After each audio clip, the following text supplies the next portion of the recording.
Assalamualaikum warahmatullahi wabarakatuh. Innal hamdalillah nahmaduhu wa nasta'inuhu wa nastaghfiruh wa na'udzu billahi min syururi anfusina wa min sayyiati a'malina. May yahdihillahu fala mudilla lahu wa may yudlil fala hadiyalah. Asyhadu an la ilaha illallah wahdahu la syarika lah. Asyhadu anna Muhammadan abduhu wa rasuluh. Ya ayyuhalladzina amanu taqullaha haqqa tuqatih wa la tamutunna illa wa antum muslimun. Ya ayuhan nasu taqu rabbakumul ladzi khalaqakum min nafsin wahidah wa khalaqa minha zawjaha wa batha minhuma rijalan katsiran wa nisaa'a wattaqullaha alladzi tasaaluna bihi wal arham innallaha kana 'alaikum raqiba.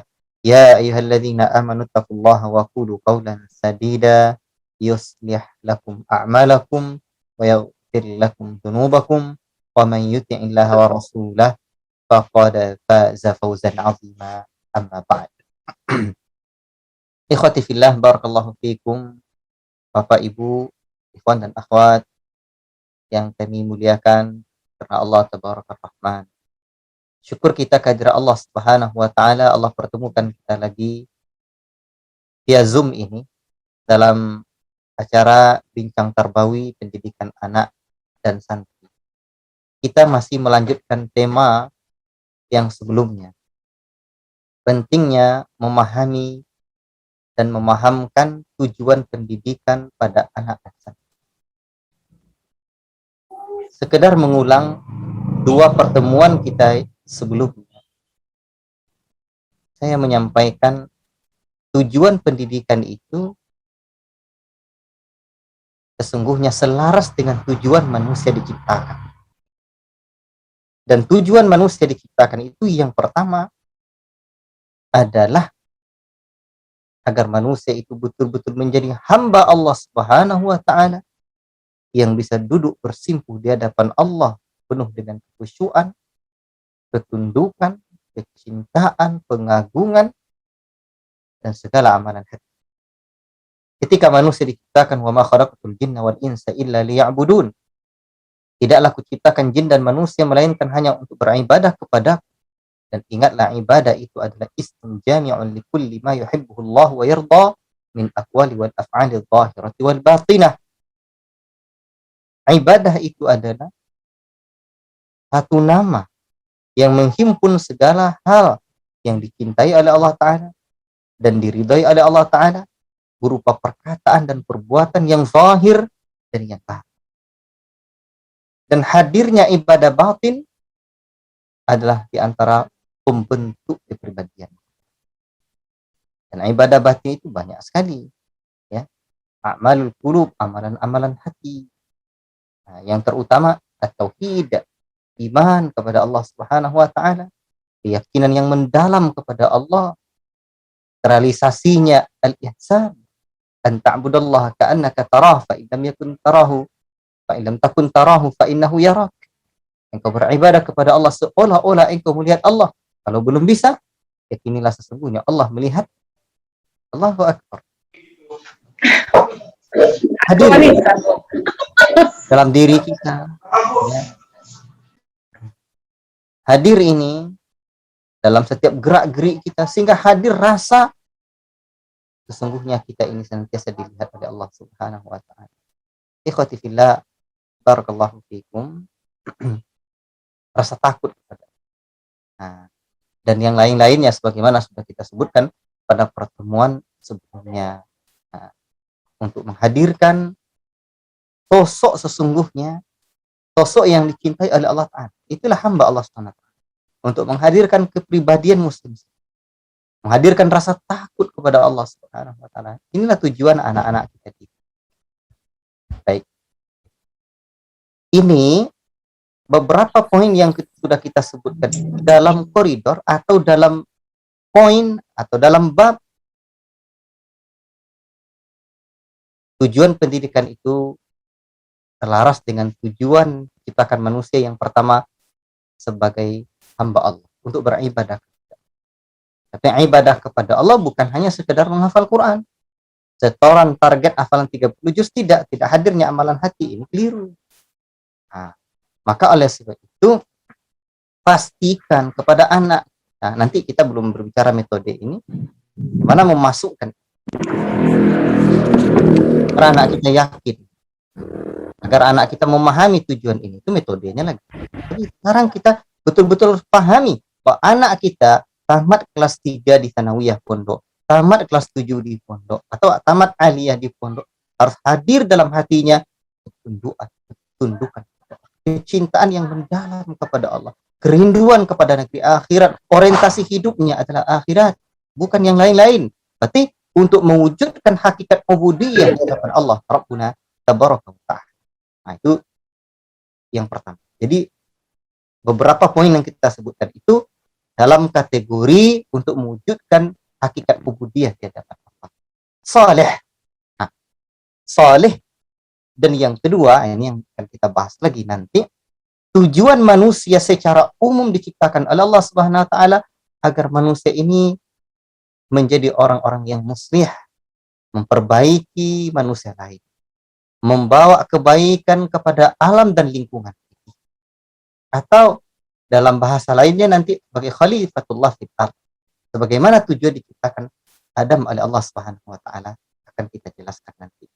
Jadi pertemuan kita yang ketiga ini masuk kepada kategori untuk memperbaiki yang lain. Baik, kita mulai. Di antara tujuan pendidikan adalah agar anak bisa mendakwahkan ilmu. Dalam bahasa lain, agar anak kita menjadi pejuang. Santri itu sepanjang sejarah peradaban kepesantrenan di alam Nusantara ini adalah sosok-sosok tangguh, sosok-sosok mandiri, sosok-sosok pejuang yang rela berkorban. Sosok-sosok yang hadir di hatinya masyarakat dan umat. Sosok yang senantiasa memikirkan kondisi umat. Inilah alumni pesantren sesungguhnya. Inilah dai sejati. Ulama yang bagaikan urat nadi dan jantungnya umat, di mana mereka betul-betul merasakan setiap getaran yang ada. Berarti tujuannya apa? Menjadi pejuang. Santri pejuang. Ikhwati fillah, barakallahu fikum. Ini sebagai realisasi ya, dari firman-firman Allah Subhanahu wa taala di dalam Al-Qur'an untuk menyuruh kita apa? Untuk menyuruh kita berdakwah dan berjihad. Dulu sahabat Nabi sallallahu alaihi wasallam disebutkan oleh Allah Subhanahu wa taala sebagai generasi terbaik umat ini. Di dalam surah Ali Imran ayat 110 Allah taala katakan, "Kuntum khairu ummah ukhrijat linnas ta'muruna bil ma'ruf wa tanhauna 'anil munkar." Kalian adalah sebaik-baik umat. Apa sebab yang menjadikan mereka sebaik-baik umat? Ta'muruna bil ma'ruf. Kalian sebaik-baik umat yang dilahirkan untuk manusia ini. Apa sebabnya? Ta'muruna bil ma'ruf wa tanhauna 'anil munkar. Sebab kalian menyeru kepada yang ma'ruf dan mencegah dari yang munkar. Ternyata ini kriteria mereka yang menjadikan mereka hingga mereka generasi terbaik umat. Wajar para sahabat itu disebutkan Nabi sallallahu alaihi wasallam dalam sabdanya, khairul quruni qarni, sebaik generasi itu adalah generasi. Bahkan kalau kita tanya, manakah generasi terbaik umat ini? Para sahabat, murid-murid Rasulullah sallallahu alaihi wasallam yang duduk bersimpuh di hadapan Rasul, yang dapat merasakan didikan nubuwah. Allah. Apa yang menjadikan mereka itu menjadi generasi terbaik? Ta'muruna bil ma'ruf. Ini syarat yang pertama. Ini kriteria yang pertama Allah sebutkan. Lalu yang kedua Allah sebutkan juga wa tu'minuna billah, dan juga kalian beriman kepada Allah. Inilah kita penting renungkan.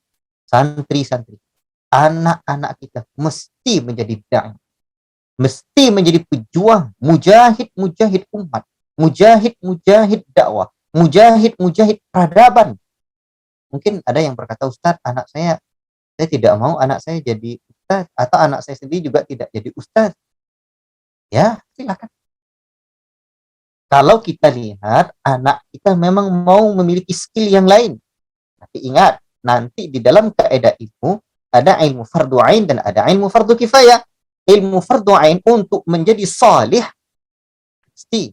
Jadi menjadi seorang yang bisa mewujudkan hakikat ubudiyah di hadapan Allah. Pertemuan pertama dan yang kedua kita kemarin itu wajib ain, fardu ain. Memiliki sosok dan kepribadian mukmin yang sejati. Dan orang mukmin disebut mukmin karena ada iman dalam dirinya. Iman itu terbagi tiga. Ada iman di hati, ada iman di lisan, dan ada iman di anggota badan. Itu fardu ain. Adapun fardu kifayah menguasai keilmuan yang lebih luas, ilmu agama yang lebih luas untuk menjadi seorang ulama yang melaut luas dalam keilmuannya, atau menjadi seorang ustaz yang akan mengajar nanti, itu sudah masuk ke fardu kifayah. Atau maka dilihat dulu. Atau anaknya tidak, ya tadi anaknya tidak mau ke sana. Baik. Fardu kifayah yang lain silahkan mendalami ilmu teknologi, misalkan IT, ya, komputer, ilmu, insyaallah kita mendapatkan fawaid. Barakallahu fikum ketika website akun YouTube-nya Ustaz Nurul Firanda itu ya dibajak. Itu menunjukkan kita butuh kepada apa? Butuh kepada orang-orang yang ahli IT. Ya. Dan inilah perjuangan itu. Itu juga pejuang. Mujahid dakwah. Baik. Jadi silahkan nanti. Silahkan di catatannya selesaikan ilmu fardu doa. Barakallahu fiik. Baik. Dakwah itu tidak hanya ceramah. Jadi kalau dakwah itu diidentikan dengan ceramah dan menyampaikan ilmu di masjid, alangkah sempitnya. Dakwah itu luas. Barakallah. Baik. Kita coba membaca ayat-ayat Allah lagi tentang bagaimana kewajiban kita berdakwah. Allah Subhanahu wa taala juga menyebutkan tentang apa? Seruan. Dan ini dalil sebagai wajibnya kita berdakwah. Wal takum minkum ummatun yad'una ilal khair. Dan hendaklah di antara kalian ada segolongan umat yang menyuruh kepada kebaikan, wa ya'muruna bil ma'ruf wa yanhauna 'anil munkar wa ulaika humul muflihun. Hendaklah di antara kalian, ini berupa perintah. Mestilah di antara kalian ada orang-orang yang menyuruh kepada yang ma'ruf dan mencegah dari yang mungkar. Orang-orang itu adalah orang-orang yang beruntung. Pasti dalam surah Ali Imran ayat 100.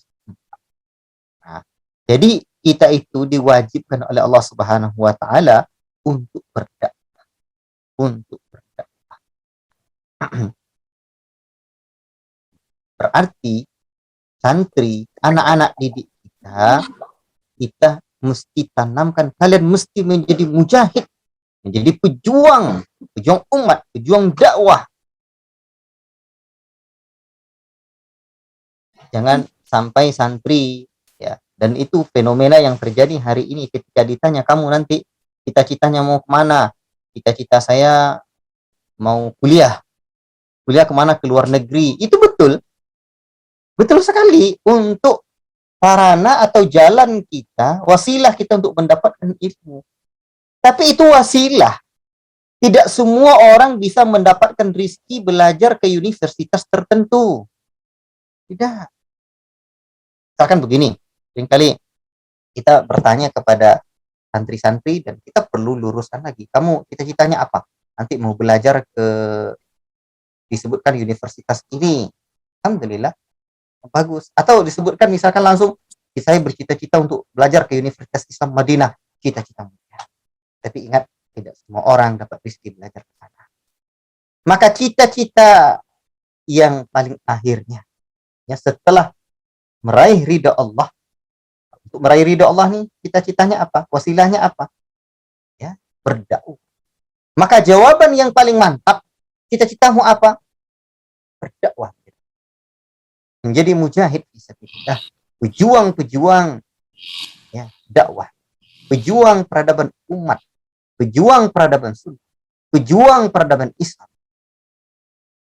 Jadi ketika nanti dapat rizki pergi belajar ke Madinah atau pergi belajar ke negeri para ulama, alhamdulillah, nanti pulangnya masih teringat tujuan awalnya apa? Tujuan awalnya menuntut ilmu. Maka realisasi dari niat ikhlas dalam menuntut ilmu, kata Imam Ahmad bin Hanbal ada 4. Yang pertama untuk apa?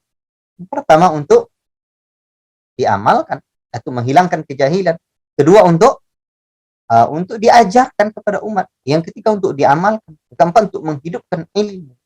Nah, jadi kita mesti punya cita-cita untuk mengajarkan ilmu, untuk mendakwahkan ilmu.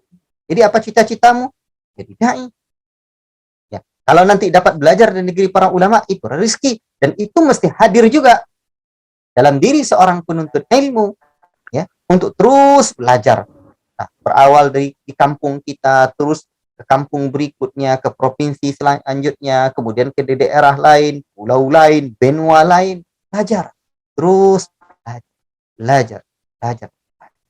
Tetapi tidak hanya semata-mata mengejar ilmu. Ya, ada orang yang orientasinya hidupnya ilmu gitu saja, tidak mencari ridha Allah dan tidak berdakwah, ini juga keliru. Ya, jadi dakwah ilallah. Makanya dulu seperti Haji Muntarkashi itu pendiri Gontor itu kan ma'ruf di negeri kita ini. Nah, itu ketika bertanya kepada muridnya yang sudah tamat, lalu jumpa lagi dengan kiainya di pondok, kamu sudah mengajar? Kata Kiai Haji Muntarkashi, belum Pak Kiai, mati kamu. Itu artinya menurut beliau rahimahullah ta'ala, ilmu yang tidak diajarkan, mati. Santrinya tuh mati kamu.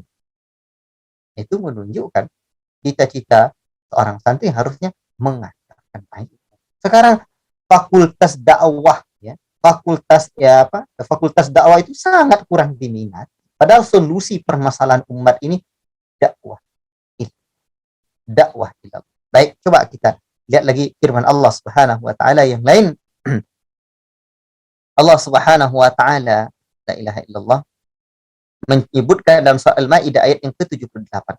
Lu'ina alladhina kafaru min bani Israil ala lisani Dawud wa Isa bani Maryam. Dzalika bima asaw wa kanu ya'tadun. Kanu la yatanahawna an munkarin fa'aluh. Labisa ma kanu yaf'alun. Telah dilaknat oleh Allah Subhanahu wa taala orang-orang kafir dari Bani Israel dengan lisan Daud dan Isa putra Maryam. Yang demikian itu disebabkan mereka durhaka dan selalu melampaui batas. Jadi dijelaskan para ulama bahwa ketika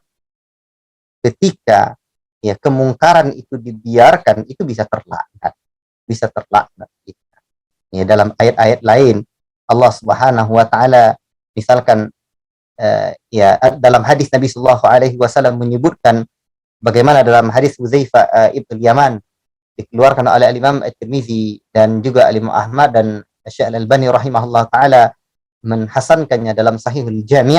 Walladzi nafsi biyadihi la ta'murunna bil ma'ruf wa tanhawunna 'anil munkar aw la yushikunna Allahu yab'atsu 'alaikum iqaban minhu thumma tad'unahu fala yastajibu lakum. Ingat, kata Rasulullah, demi Allah yang jiwaku berada di tangannya, kamu harus melakukan amar ma'ruf nahi mungkar, atau jika tidak, au la yushikunallahu, atau jika tidak Allah bisa segera dikhawatirkan Allah menimpakan azab, ya ba'athu alaikum iqaban minhu, Allah mengirimkan azab dari sisinya. Dan ketika kamu berdoa tidak dikabulkan lagi doa. La ilaha illallah.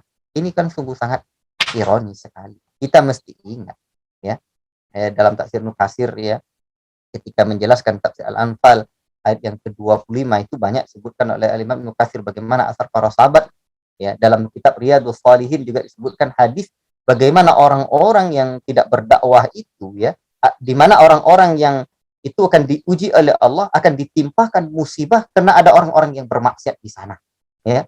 Sehingga Aisyah radhiyallahu taala anha radhiyallahu taala anha bertanya, apakah orang-orang soleh juga akan diiqab? Ya betul. Ya, sebab kemungkaran-kemungkaran yang ada di sana. Tapi nanti orang-orang soleh itu dihisab sesuai dengan amal perbuatan mereka. Namun di dunia ini, la ilaha illallah, Allah timpakan malapetaka.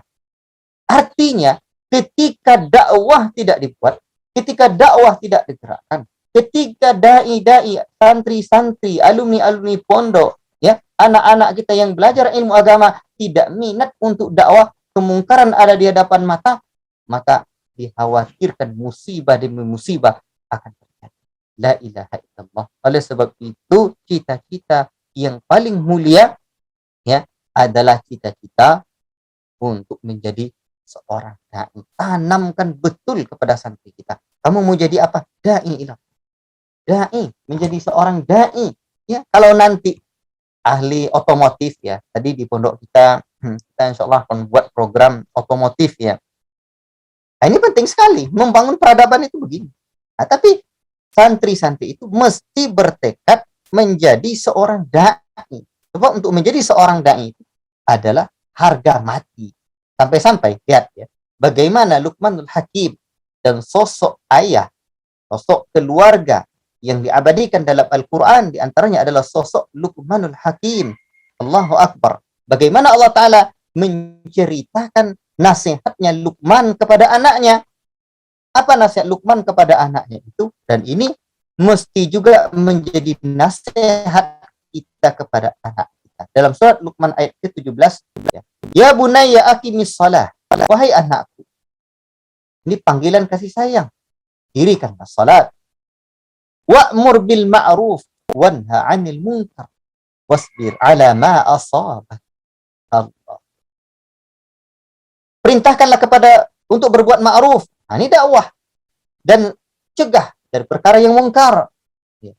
Perintahkan manusia mengerjakan perbuatan yang baik dan cegah dari perbuatan yang mungkar. Sabar atas apa yang menimpa kalian. Allahu Akbar. Inna dzalika min azmil umur. Dan hal itu, perkara itu adalah hal yang diwajibkan. Allah Akbar. Lihat bagaimana Luqmanul Hakim dididik. Ya. Bahkan generasi-generasi para sahabat dididik untuk berdakwah. Siapa yang membunuh Abu Jahal? Ternyata anak, ya.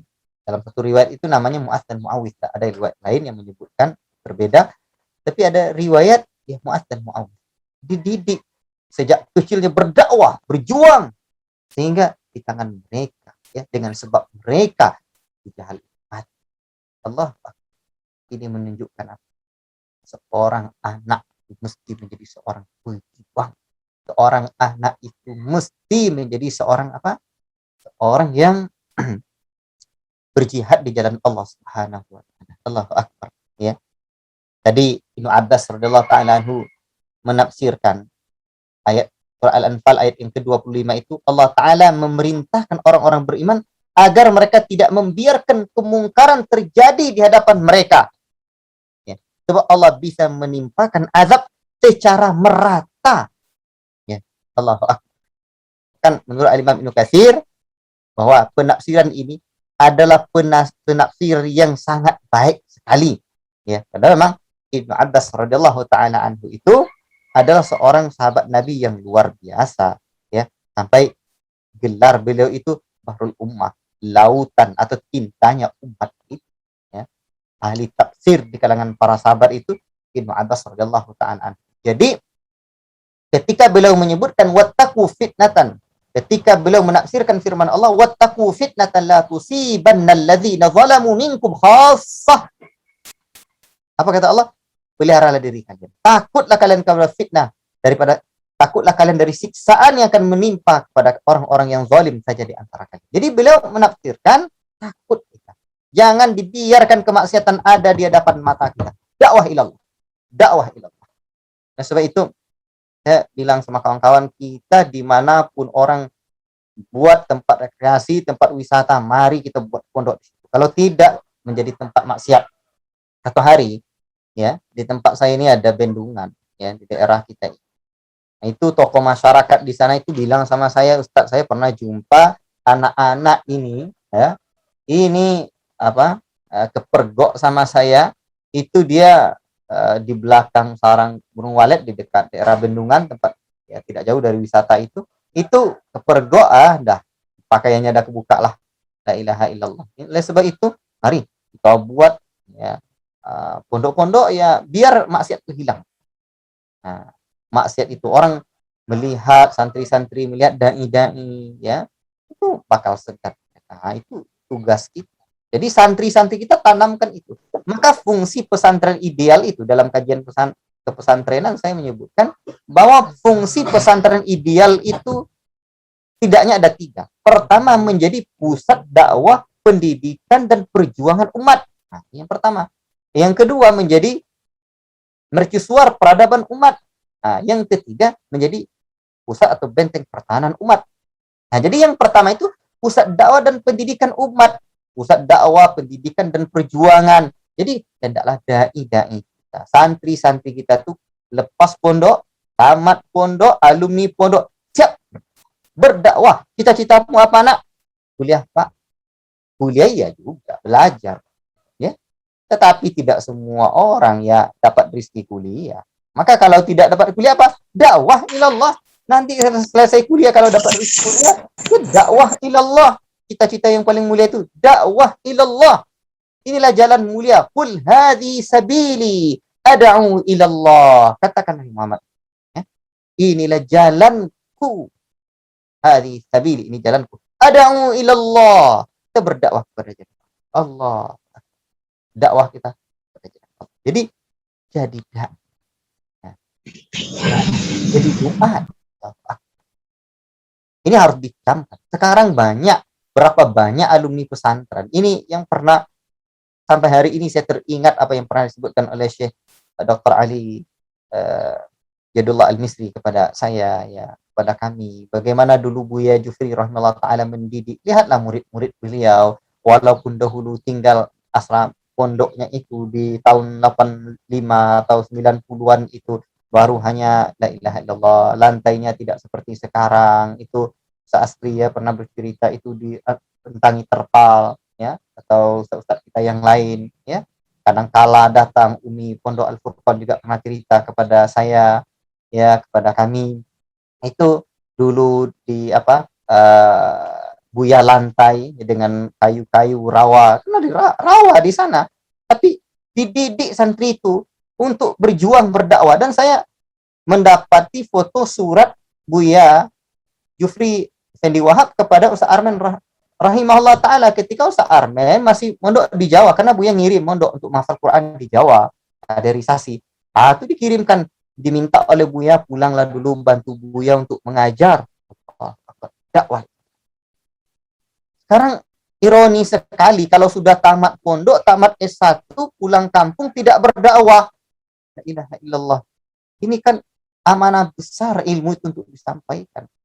Bahkan sudah S2, ada yang saya dapati, itu sangat ironi sekali, malu-malu untuk berdakwah, segan-segan. La ilaha illallah. Itu kita perlu motivasi adik-adik kita di pondok, masyarakat kita butuh dakwah. Bagaimana kira-gerangan kalau kita pergi ke pedalaman, di sana ada pendeta-pendeta yang mereka bergerilya, gerilya. Mereka berjalan, mereka kemana-mana membangun peradaban Roma, peradaban apa? Peradaban Vatikan yang mereka bawa. La ilaha illallah. Ini poin yang pertama dari pertemuan ini. Jadi dai ilallah. Tujuan dididik jadi dai ilallah. Yang kedua, ya, di antara tidak beberapa ini. Yang pertemuan yang ketiga ini kedua. Tujuan manusia diciptakan. Tadi sudah saya sebutkan, tujuan pendidikan itu mesti selaras dengan tujuan manusia diciptakan. Di antara tujuan manusia diciptakan sebagaimana dalam surah Al-Baqarah Allah sebutkan, wa idz qala rabbuka lil malaikati inni ja'ilun fil ardi khalifah. Dan ingatlah ketika Rabbmu berkata, sesungguhnya aku kepada malaikat, sesungguhnya aku menjadikan di muka bumi itu khalifah. Ini Adam. Jadi manusia ini menjadi khalifatullah fil ardh, khalifah. Dan dalam ayat lain juga Allah menyebutkan wallazi ja'alakum khalaifa fil ardi. Dalam surat dalam surat Fatir ayat 39. Dialah yang menjadikan kamu sebagai khalifah di muka bumi. Demikian pula di dalam surah An-Nur Allah menyebutkan, wa'adallahu alladhina amanu minkum wa 'amilus salihati la yastakhlifannahum fil ardh. Allahu akbar. Ini makin mendalam kita memahami nanti apa maknanya di sini. Dan Allah telah berjanji kepada orang-orang yang beriman di antara kamu dan mengerjakan amal-amal saleh bahwa Dia akan menjadikan kalian khalifah di muka bumi. Jadi manusia ini tugasnya apa? Untuk memakmurkan bumi ini dengan Allahu Akbar, dengan syiar-syiar tauhid. Memakmurkan bumi ini dengan nilai-nilai Al-Quran. Membumikan peradaban yang datang dari langit, yang turun dari langit. Ya, dalam bahasa yang sering saya sampaikan, membumikan peradaban sunnah. Inilah dia. Jadi tugas seorang alumni pondok, seorang dai adalah membangun peradaban umat, ya, memperbaiki kondisi masyarakat kita.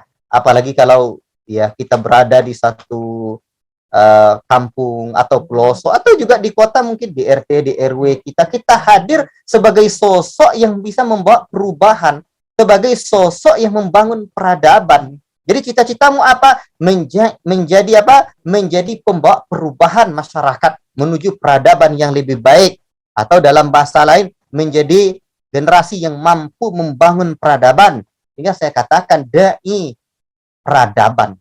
Dai peradaban. Jadi dai itu masuk kampung, masuk satu tempat atau berdakwah di satu masyarakatnya. Bagaimana peradaban satu masyarakat itu bisa berubah? Itulah tugasnya, itulah tujuannya.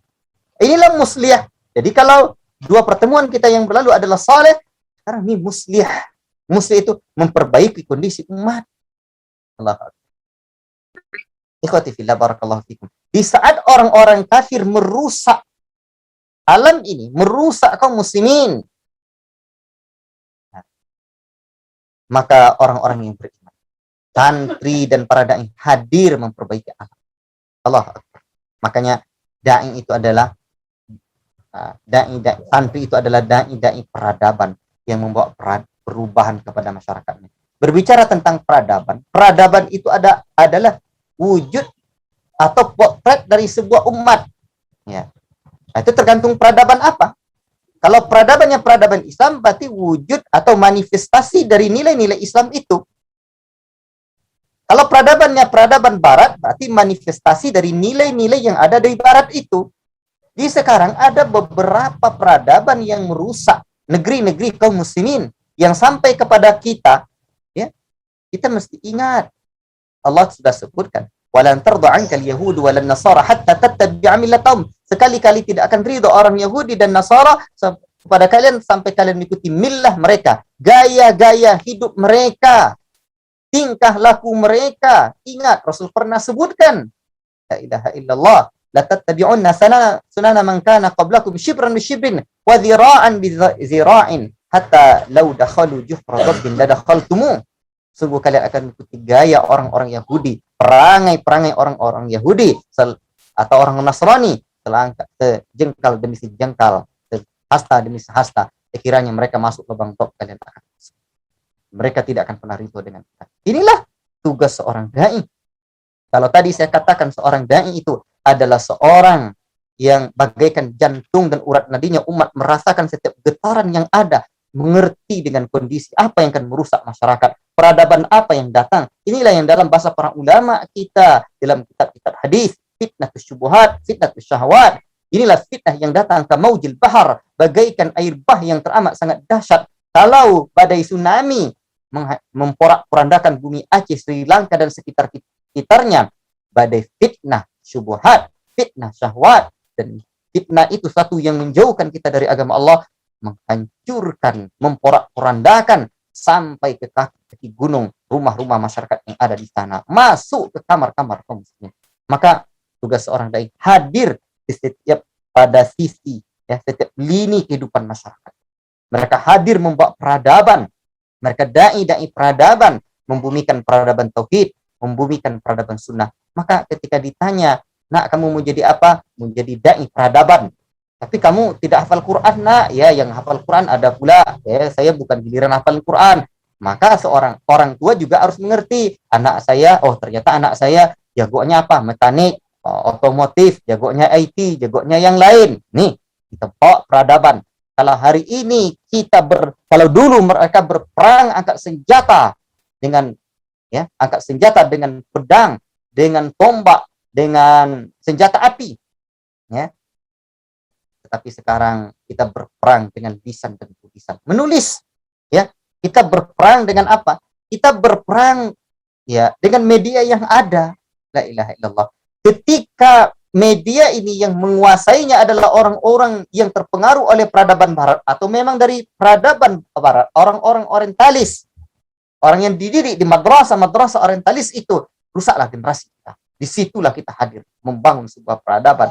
Ketika pasar nanti dikuasai hanya oleh orang-orang yang tidak mengerti tentang hukum jual beli, bab muamalat, alangkah rusaknya pasar-pasar masyarakat ini. Maka ya, ketika anak kita mungkin bakatnya menjadi seorang dirinya cenderung untuk berdagang, silakan. Ya, tapi jadi orang soleh adalah sebuah kewajiban fardu ain. Nah, fardu ain, nanti hukum-hukum jual beli yang fardu ain juga dia pelajarinya. Tapi dia jago bernegosiasi, jago mungkin ilmu bisnisnya, ya itu fardu kifayah, silakan di sana. Yang paling penting dia bermanfaat buat umat, tanamkan cita-cita menjadi dai dan menjadi pembawa perubahan peradaban masyarakat. Jadi kita mewarnai masyarakat. Itulah yang harus kita masukkan ke dalam hati anak. Ketika nanti anak kita pengennya buat, silakan. Saya mau buat apa? Mau buat ya sains ya. Bahkan mungkin buat pesawat, alhamdulillah. Ya. Terus nanti juga dia kan ketika sudah ada karakter pembelajar dalam dirinya sudah tumbuh, nanti dia akan terus belajar. Dan orang beriman itu asasnya asas manfaat. Jadi orang beriman tuh, makanya dalam pendidikan Islam itu sebenarnya tidak terlalu ribet-ribet. Mesti digali dulu bakat-bakatnya, ini bakatnya apa, ini bakatnya apa, ini bakatnya ini itu, dites dulu. Bahkan menggunakan ini dan itu sebenarnya terlalu ribet itu. Yang paling penting orang Islam ditanamkan asas manfaat. Karena itu digali potensinya. Sebab kan terus berkembang. Sifatnya alam itu terus berubah. Makanya doa yang banyak diajarkan Rasul itu yang terus selalu dibaca Rasulullah, manfa'ni bima 'allamtani wa 'allim bima yanfa'uni. Ya Allah, berikan manfaat kepada apa yang telah Engkau ajarkan kepadaku, dan ajarkan ilmu yang bermanfaat kepadaku. Jadi asasnya orang Islam itu adalah manfaat. Kalau sudah hadir dalam diri kita, khairun nas anfa'uhum linnas, sebaik-baik manusia adalah orang yang paling banyak memberikan manfaat pada orang lain. Terus kita berbuat yang bisa, yang tak bisa sebelumnya pun bisa. Itulah orang Islam. Orang Islam itu kalau belajar Quran, Allah Akbar, semua bisa dia. Jadi kalau sudah ada motivasi besar dalam diri, lihat seperti Al-Imam Ibnu Qayyim rahimahullah taala, multi talenta itu kan. Oleh sebab itu kita jangan sampai lari dari jalur-jalur yang diajarkan oleh para ulama, diwariskan oleh para ulama. Wallahu taala alam bisawab, karena keterbatasan waktu ya. Mungkin inilah yang dapat saya sampaikan. Dan terakhir ingin saya ingatkan bahwa kita punya role model para ulama. Lihat para sahabat, mereka pejuang, mereka pembawa peradaban sunnah, peradaban tauhid di tengah-tengah masyarakat dunia, tengah-tengah masyarakat ya, di negeri yang jauh, tidak hanya di Madinah. Allahu Akbar. Dan lihatlah generasi setelah, lihat bagaimana Abdullah bin Mubarak, seorang ulama juga pejuang ya. Lihat bagaimana Salahuddin Al-Ayyubi, Allah Akbar. Nanti kita berbicara lah tentang bagaimana Salahuddin Al-Ayyubi. Kemudian Muhammad Al-Fatih, sejak kecilnya sudah ditanamkan oleh ayahnya tentang dibawanya ke daerah benteng Konstantinopel itu benteng Konstantinopel. Rasul sudah mengabarkan, disebutkannya hadis bagaimana pemimpin dan tentara yang akan membebaskan Konstantinopel ini, menaklukkan Konstantinopel ini adalah sebaik-baik pemimpin dan sebaik-baik tentara. Allahu Akbar. Muhammad Al-Fatih mendapatkan. Lihatlah generasi berikutnya ya. Bahkan generasi 45 di negeri ini pejuang kemerdekaan negeri ini itu dari sentuhan terbawi, sentuhan pendidikan para kiai dan buya di pondok-pondok pesantren atau kalau di alam Minangkabau surau. Itulah cikal bakal pendidikan pesantren di alam Minangkabau. Jadi sebut misalkan seperti ya Tuanku Imam Bonjol, luar biasa. Nah, di Ponegoro, mungkin yang dekat dengan kita siapa? Jenderal Besar Sudirman. Orang tahunya, banyak tahunya Jenderal Sudirman ini hanya sebagai jenderal. Oh tidak, tidak hanya sebagai Jenderal Sudirman, tetapi Sudirman ini Ustadz Sudirman. Coba sejak usia 20-an tahun beliau sudah mengajar di sekolah Muhammadiyah. Ya, makanya ketika beliau berangkat berjihad, ketika itu kan dalam kondisi genting, ya, Allahu Akbar, berdiri. Dan membawa tentara-tentara itu. Kan saya, ya film itu ya, yang namanya film ya dibumbui, kadang-kadang tidak dengan sejarah yang sesungguhnya gitu ya. Maka kita belajar sejarah itu pentingnya, meluruskan sejarah itu sangat penting sekali. Nah, jadi Jenderal Sudirman itu meneriakkan takbir, selalu memompakan semangat jihad kepada tentara-tentara. Allahu Akbar. Nah, itu artinya apa? Kaderisasi ulama di negeri ini itu tidak lepas dari perjuangan. Pejuang, mujahid di jalan dakwah. Lihat pula misalkan, siapa yang tidak kenal dengan Buya Hamka? Oh, Buya Hamka pejuang luar biasa. Bagaimana Buya Hamka meneriakkan jihad di jalan Allah Subhanahu wa taala. Baca buku-buku Buya Hamka. Ya, di perpustakaan ini banyak buku Buya Hamka. Ya, ketika kita baca bagaimana perjalanan Buya Hamka, oh dahsyat. Ya, dahsyat beliau sebagai seorang pejuang yang rela berkorban. Sampai Umi itu juga ketika ada gejolak itu pergi ke Sumatera Barat lagi, berjalan kaki mereka. Ceritakan oleh Buya Irfan itu, anak beliau di dalam bukunya. Luar biasa. Buya Hamka datang satu rumah ke rumah lain, memompakan semangat jihad, semangat perjuangan. Termasuk juga Buya Muhammad Nasir, rahimahullah ta'ala. Ya. Bahkan yang perempuan di negeri ini, luar biasa. Ya. Sebutlah misalkan yang punya semangat perjuangan itu Rahma El-Yunusiyah. Rahma El-Yunusiyah ini, ya ini di Padang Panjang. Nah, bahkan Rahma El-Yunusiyah ini kan membuat lembaga pendidikan pondok putri gitu ya. Sampai-sampai Grand Syekh Al-Azhar, salah seorang petinggi Al-Azhar dulu itu ketika berkunjung, beliau terinspirasi oleh Rahma El-Yunusiyah ini untuk membuat fakultas khusus atau ya program khusus untuk mahasiswi. Ya. Dan itu beliau kembangkan di Mesir. Inspirasi dari mana? Dari tanah Nusantara di alam Minangkabau, tepatnya di Padang Panjang. Dari siapa? Rahma El-Yunusiyah. Makanya orang-orang Mesir kenal beliau. Ya, sehingga Syekhah yang diberikan gelar doktor kehormatan oleh Azhar itu salah satunya adalah Rahma El-Yunusiyah. Nah, belum lagi generasi-generasi lain ya yang terlahir dari sentuhan-sentuhan pendidikan para ulama dan para kiai kita. Dan itu perlu kita belajar sekarang. Maka untuk melahirkan generasi pejuang itu, santri-santri pejuang itu perlu belajar sejarah. Nah, sehingga itu yang memotivasi mereka. Wallahu ta'ala alam bisawab, karena keterbatasan ilmu dan waktu. Mungkin sekian dulu dari saya. Kalau ada diskusi, tanya jawab, ya kita persilahkan. Ya, sesungguhnya materi ini materi yang butuh pendalaman ya, untuk melahirkan generasi pejuang dakwah, melahirkan generasi pembawa perubahan masyarakat dai yang melahirkan peradaban umat ya, membumikan peradaban sunnah dan peradaban tauhid ya. Inilah peradaban yang turun dari langit dan kita harus bumikan ya di alam ini. Wallahu taala a'lam bissawab. Wassallallahu wasallam ala nabiyina Muhammad wa ala alihi wa sahbihi ajmain. Saya kembalikan kepada Abu Alif. Tafadhal. Jazakallahu khairan kepada Buya Firdaus Bashir Al-Suwanji, hafizahullah ta'ala. Demikian tadi materi bincang terbaru kita, pendidikan anak dan santri, yang mengangkat tema pentingnya memahami dan memahamkan tujuan pendidikan pada anak dan santri. Alhamdulillah tadi telah disampaikan beberapa poin-poin penting dalam tujuan kita untuk pendidikan, yang dimana salah satunya adalah agar kita bisa menjadikan anak kita menjadi pejuang yang tangguh yang di dalam bidang dakwah.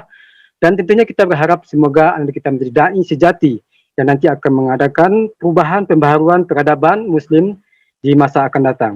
Tentunya harapan kita semua sebagai orang tua agar anak kita tumbuh menjadi anak-anak yang tangguh, yang nanti ambil bagian dalam perjuangan pendidikan dakwah kita ke depannya nanti.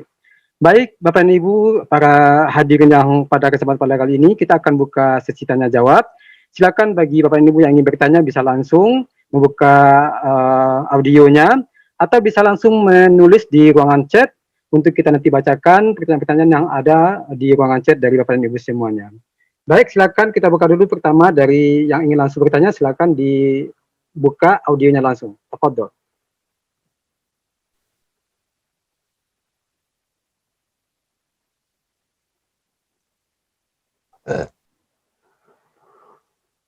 Baik, kalau tidak ada, kita langsung saja. Ada sebuah pertanyaan ini dari ruangan chat.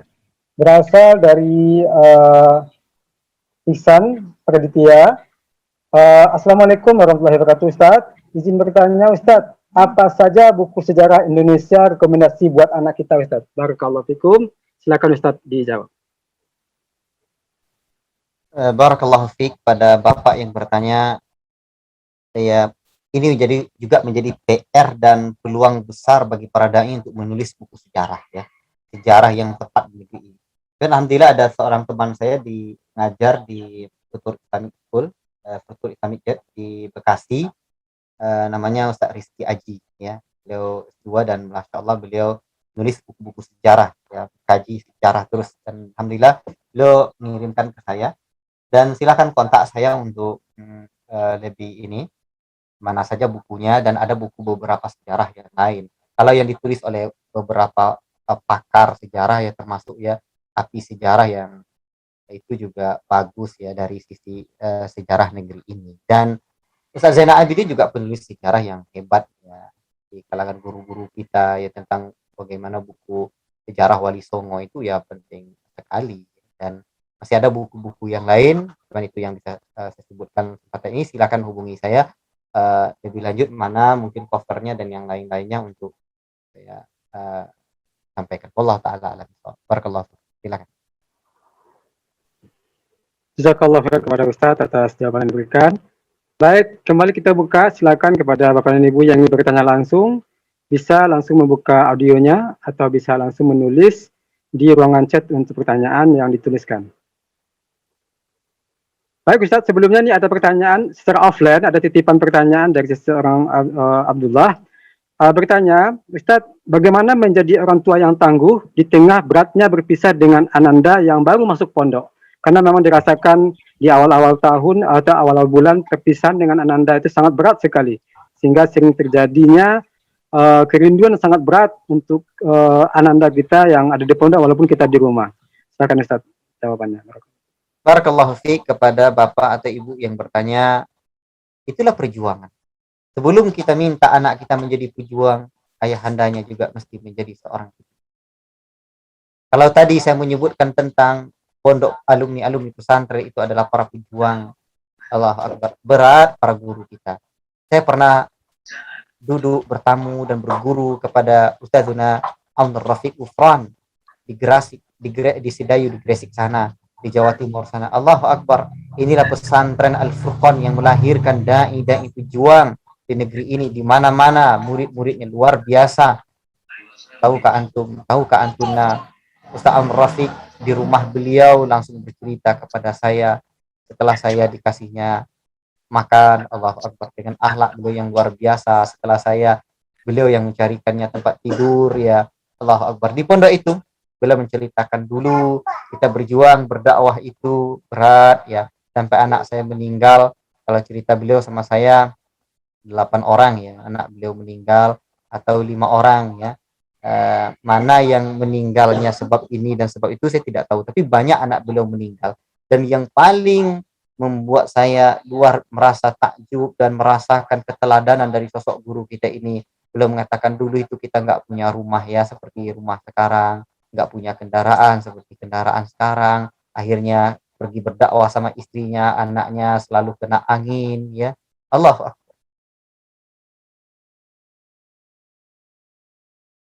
itulah perjuangan.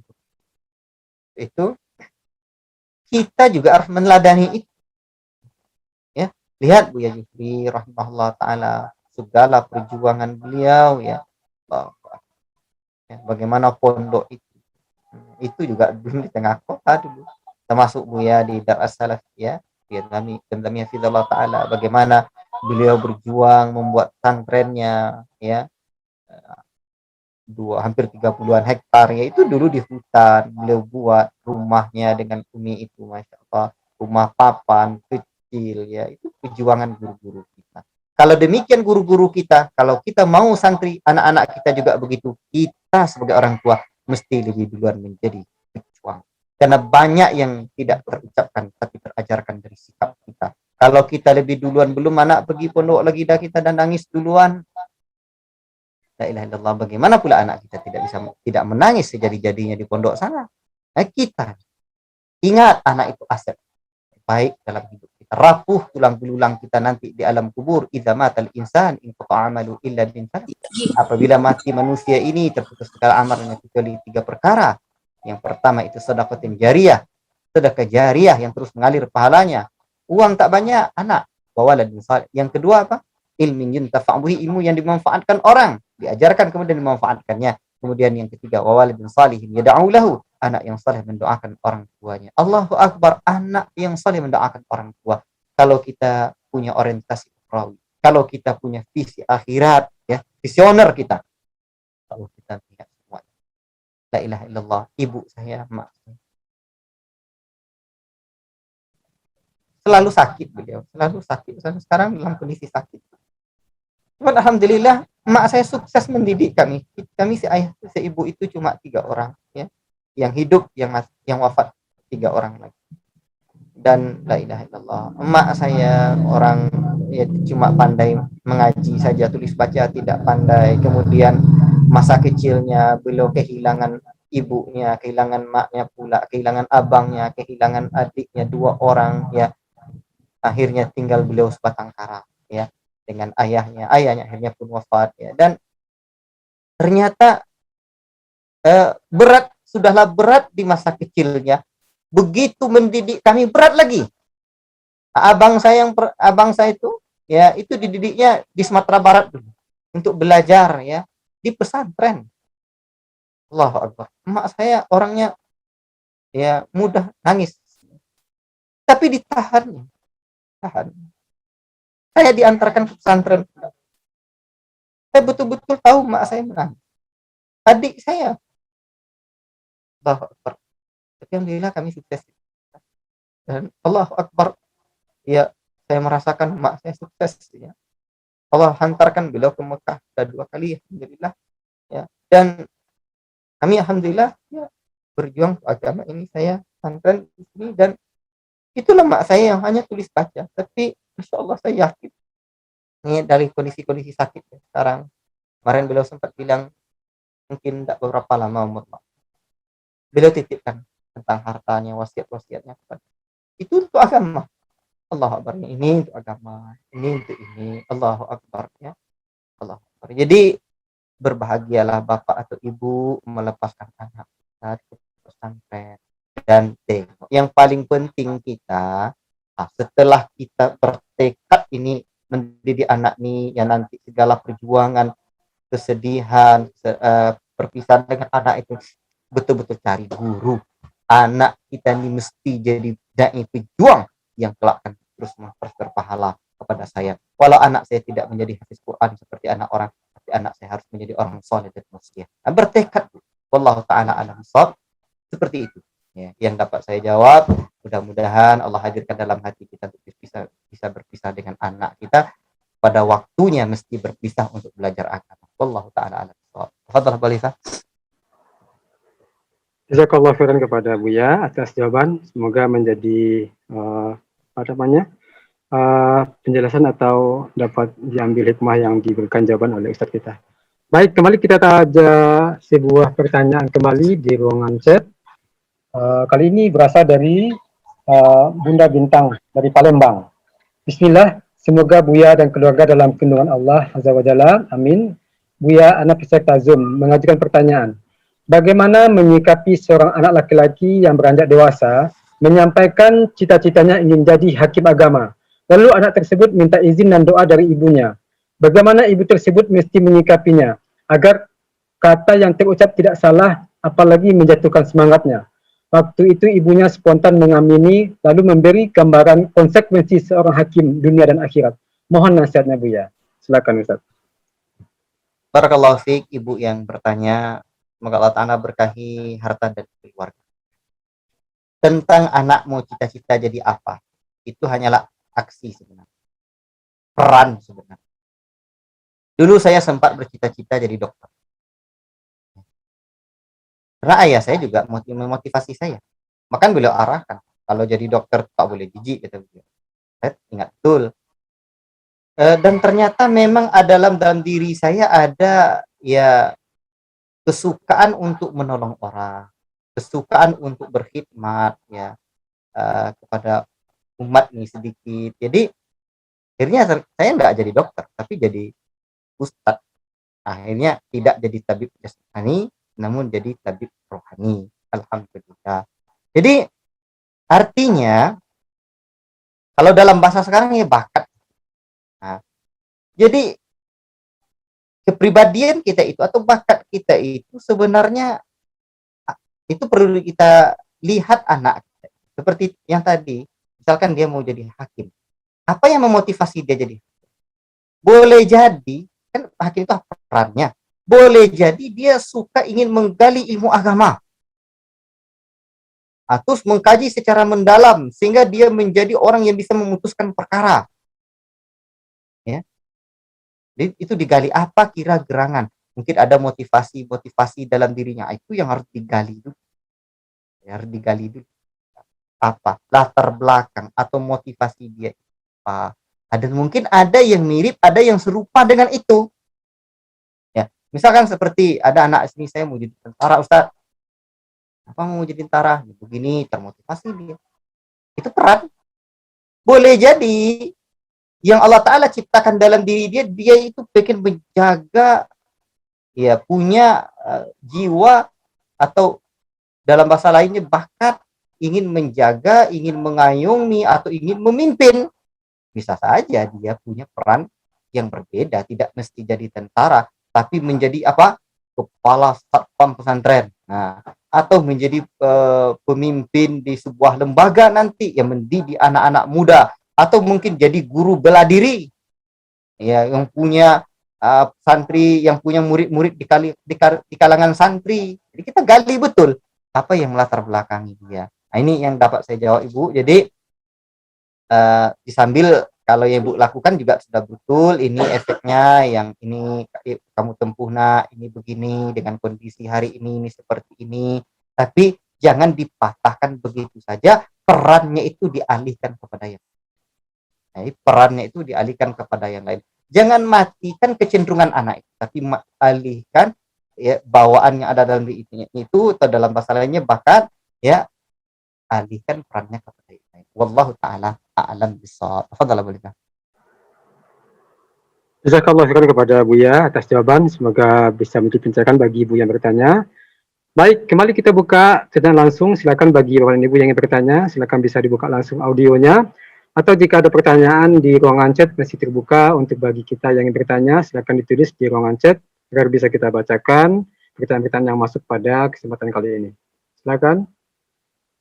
Ya baik, ini ya Boliva, sebelum saya jawab, ini ada pertanyaan, tapi ada dua pertanyaannya. Namun saya jawab yang pertama, yang kedua saja.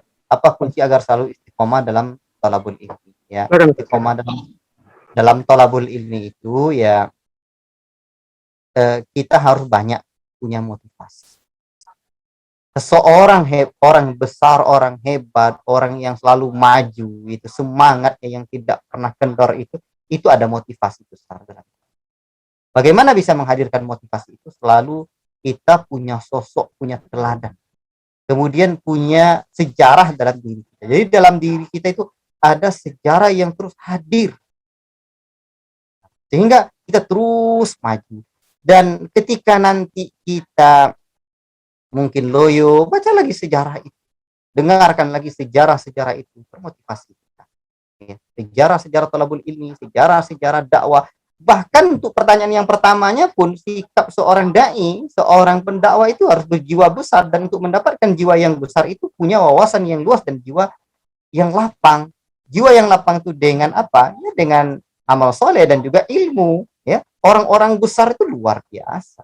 Ya, luar biasa. Punya ya, orang yang besar itu kan orang yang senantiasa menghadapi tantangan demi tantangan. Nah, jadi sekali lagi belajar sejarah kuncinya mendapatkan itu. Wallahu taala alam. So, ini yang dapat saya jawab. Kemudian untuk closingnya sebelum saya tutup, ini pertanyaan-pertanyaan dengan segala kesibukan saya belum saya jawab ya, pertanyaan-pertanyaan yang masuk. Tapi nanti Abu Lifa bisa juga kita jawab ya di sini, dikumpulkan teman-teman, kita jawab langsung di waktu-waktu kajian ini. Dan juga bolehlah insyaallah taala kita ada kelapangan nanti, insyaallah kita tulis atau kita jawab via rekaman nanti. Khulasatul kalam, kesimpulannya kita betul-betul atau mesti memahami dan memahamkan betul kepada anak kita, kepada santri kita, tujuan mereka. Mereka mesti menjadi seorang yang saleh dan muslih. Seorang yang saleh itu yang bisa duduk bersimpu di hadapan Allah, merasakan takut, rasa khauf dan khasyah kepada Allah, hadir dalam diri kita muraqabatullah, hadir dalam diri kita kecintaan kepada Allah yang mendalam, kecintaan kepada negeri akhirat yang mendalam. Dan sebagai seorang yang muslim, kita mesti menjadi seorang dai, seorang pejuang agama Allah ini, pejuang umat ini. Tanamkan guru-guru kita itu adalah para pejuang. Mereka guru-guru kita itu para pejuang. Lihatlah, ya, saya mencoba mulai menulis tentang renungan tarbawi dari perjalanan guru-guru Rabbani. Lihat sejarah Ustaz Muhammad Nurhuda, pejuang luar biasa, tangguh luar biasa. Itu yang perlu dihadirkan dalam diri anak. Ketika ada motivasi itu, maka kelak mereka akan apa? Ya, kelak mereka akan terus semangat ya di dalam menuntut ilmu itu. Dan tidak mesti semuanya menjadi ustadz, tapi mesti menjadi seorang dai agama ini, dai sunnah ini, dan dai yang merubah peradaban masyarakat ini. Wallahu taala a'lam bishawab. Ini yang dapat saya sampaikan pada kesempatan ini. Insyaallah kita lebih kita perdalam lagi pada pertemuan yang akan datang. Wassallallahu wasallam ala nabiyina Muhammad wa ala alihi wa sahbihi ajma'in. Tafadhal Abu Lifa. Alhamdulillah, jazakallah khairan kepada Buya Firdaus Bashir Al-Subhanji. Hafizahullah ta'ala, semoga ilmu yang diberikan pada kesempatan kali ini bisa menimbulkan pencerahan kepada kita, dan mudah-mudahan kita berdoa kepada Allah SWT, kita bisa menjadi orang tua yang bisa mengantarkan anak didik kita menjadi seorang pejuang atau dai yang tangguh, yang kelak nanti akan menjadi pembaharu peradaban, di mana kita semua berharap munculnya generasi-generasi yang tangguh yang akan kelak nanti meneruskan generasi-generasi sunnah kelak nantinya. Baik, demikian bincang terbaik kita pada pendidikan anak dan santri pada kali ini, yang kita angkat tema pentingnya memahami dan menanamkan tujuan pendidikan pada anak dan santri bagian ketiga. Insya Allah kita akan jumpa lagi pada bagian keempat. Semoga Allah SWT memudahkan kita semuanya. Kita berdoa kepada Allah, semoga Buya Firdaus Bashir dan kesehatan selalu, dan kita bisa berjumpa kembali dalam agenda berikutnya. Dan bagi pertanyaan yang belum terjawab di ruangan chat, insya Allah nanti akan kita coba akan bantu nanti kita kumpulkan.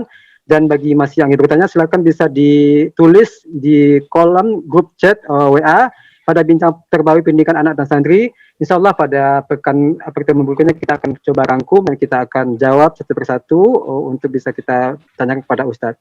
Demikian agenda kita pada kali ini. Mudah-mudahan Allah SWT memudahkan kita semuanya dan memberkahi pertemuan ini, dan kita digolongkan kepada hamba-hamba yang senantiasa mengabdi kepada Allah SWT.